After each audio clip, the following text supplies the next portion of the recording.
আলোচিত ১০ টাকা অস্ত্র মামলায় যাবজ্জীবন সাজা থেকে খালাস পেয়েছেন বিএনপি নেতা ও সাবেক স্বরাষ্ট্র প্রতিমন্ত্রী লুৎফুজ্জামান বাবর। তার মুক্তিতে এখন আর বাধা নেই। এছাড়াও এই মামলায় আরও ৪ জনকে খালাস দিয়েছেন হাইকোর্ট। পাশাপাশি ভারতের বিচ্ছিন্নতাবাদী সংগঠন উলফার সামরিক কমান্ডার পরেশ বড়ুয়া সহ ৫ জনের সাজা কমানো হয়েছে।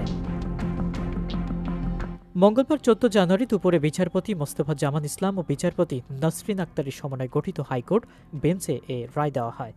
লুৎফুজ্জামান বাবরের পরিবারের সদস্যরা জানিয়েছেন, বৃহস্পতিবার ১৬ জানুয়ারি দুপুর ২টায় ঢাকা কেন্দ্রীয় কারাগারের কেরানীগঞ্জ থেকে মুক্তি পাবেন তিনি। এদিকে ১০ টাকা অস্ত্র মামলার বাবরের পাশাপাশি খালাস পেয়েছেন আরও অনেকেই। এছাড়া মৃত্যুজনিত কারণে আপিল অ্যাভিডেট মতিউর রহমান নিজামী, দীন মোহাম্মদ ও আব্দুর রহিম হাজী আব্দুস সোবাহানকে অব্যাহতি দেওয়া হয়েছে।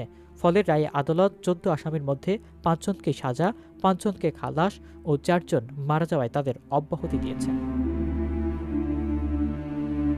১০ ট্রাক অস্ত্র আটক সংক্রান্ত দুটি মামলার মধ্যে চোরাচালান মামলায় সাবেক শিল্পমন্ত্রী ও জামাতের আমির মতিউর রহমান নিজামী, সাবেক স্বরাষ্ট্র প্রতিমন্ত্রী লুৎফুজ্জামান বাবর এবং ভারতের বিচ্ছিন্নতাবাদী সংগঠন উলফার সামরিক কমান্ডার পরেশ বড়ুয়া সহ ১৪ আসামিকে ২০১৪ সালের ৩০ জানুয়ারি মৃত্যুদণ্ড দিয়ে রায় দেন চট্টগ্রামের স্পেশাল ট্রাইব্যুনাল ১-এর বিচারক এস এম মুজিবুর রহমান আদালত।